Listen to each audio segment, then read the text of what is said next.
Welcome to ScreenCrush, I'm Ryan Airy. Let's talk about the ending of episode 4 of Loki. So I'm going to talk about the Timekeeper's reveal and the post-credits scene to answer what's going on and who's behind all this. It turns out that Loki actually called this in the first episode. I know what this place is. What is it?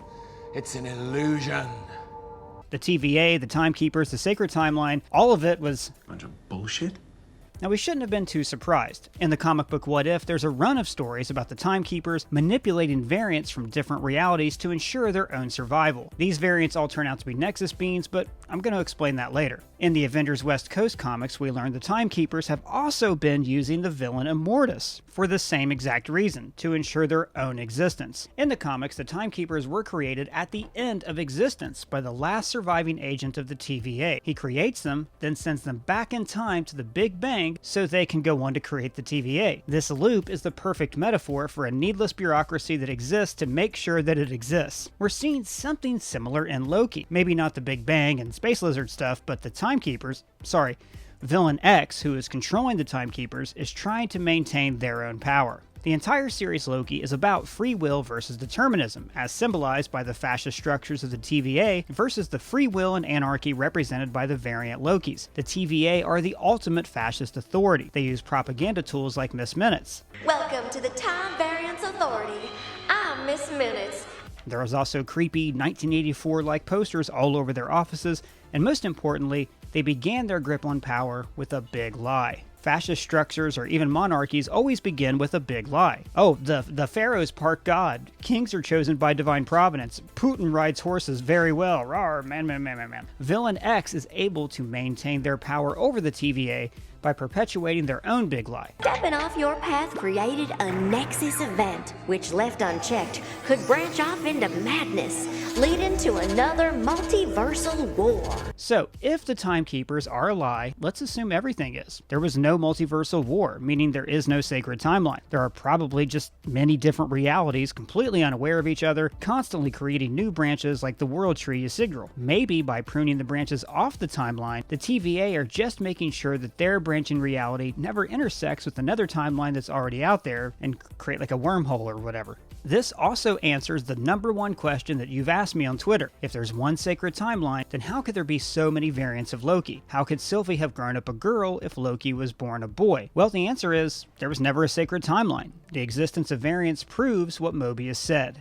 Existence is chaos. So if everything was a lie, this also means that there was no multiversal war. Or if there was, then maybe Villain X might have lost it. And now they're trying to make sure they won't lose the next multiversal war. But more than likely, the multiversal war is another lie the TVA uses to control their workers. Again, following the fascist playbook. Hitler burned down the Reichstag, blamed the communists, and seized power. Palpatine started the Clone Wars, blamed the Jedi, and seized power. Villain X made a cartoon about a war and used it to seize power. Dictators rise to power by creating an enemy within their own people, some group that they can label the other, in this case, the variants. Like when Hunter B-15 says, I don't want anybody out there to forget what you are. Oh, your only hope of capturing a murderer? No, a cosmic mistake. Actually, I want to amend what I said earlier. This timeline is sacred, but only for one person. It's sacred for Villain X, because this is the one timeline where they were able to seize power. Like all dictators, power is its own reward, and they have no greater mission. So, why so many realities? Especially realities with Lokis. The TVA has pruned a lot of these guys, almost more than any other variant.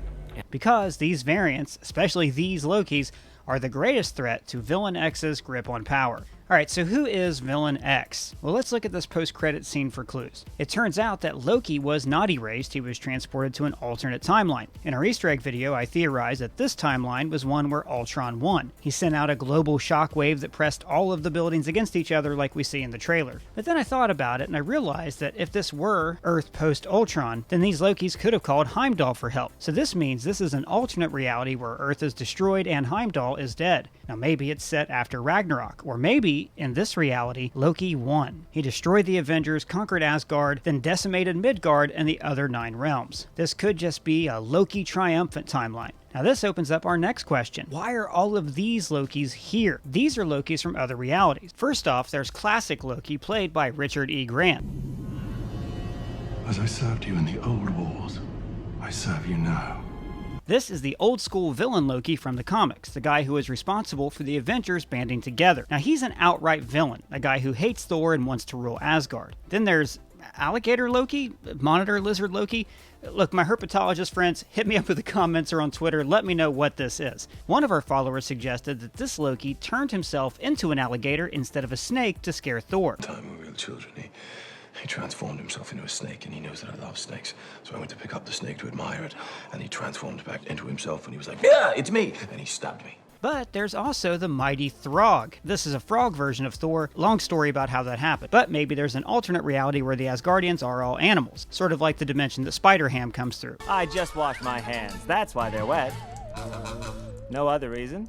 This one is the biggest mystery. The credits list him as Boastful Loki, and notice that he has a hammer that could be an alternate version of Mjolnir. It could be that this version of Loki fashioned his own hammer to brag that he was stronger than Thor. And most importantly, we have Kid Loki. In the comics, Loki died in Ragnarok, but he made a bargain with Hela to keep his name out of the Book of Death, and instead, he was reborn as a child. Now this is fitting with his Norse mythology roots, where Asgard lives through a cycle of death and rebirth, but it also parallels the Loki that we know, who keeps dying a redeemed hero only to be reborn as a villain. Now in the comics, Kid Loki goes on to become a member of the Young Avengers. Now if you watch this channel a lot, then you already know that we've made a video about this, but so far, every new Marvel show has introduced at least one member of this team. We have Kid Loki, Wanda's twin sons, Elijah Bradley, Kate Bishop in the upcoming Hawkeye series, and we've already met Cassie Lang in the Ant-Man movies. So we have all these different Lokis, and it wouldn't make sense if they were variants off of one timeline because they're so radically different from the Loki that we know. So we can reason that they are Lokis from other realities who pissed off the TVA by threatening the power of Villain X. The TVA stepped in to reset them, or maybe tried to reset them. So here's my theory. Maybe all of the variants, all the people who cause these Nexus events, are actually Nexus beings. In the comics, there's a Nexus being in each reality. They're like the center of their reality, and the universe revolves around them. And not around you, Becky! So these Nexus beings are the constant. In the normal comics universe, the Scarlet Witch is the Nexus being. In that run of What If comics I talked about earlier, the Watcher assembles a team of these Nexus beings to protect the Timekeepers. So maybe in the MCU, a Nexus being is just the variant who stepped off the path and created a new reality.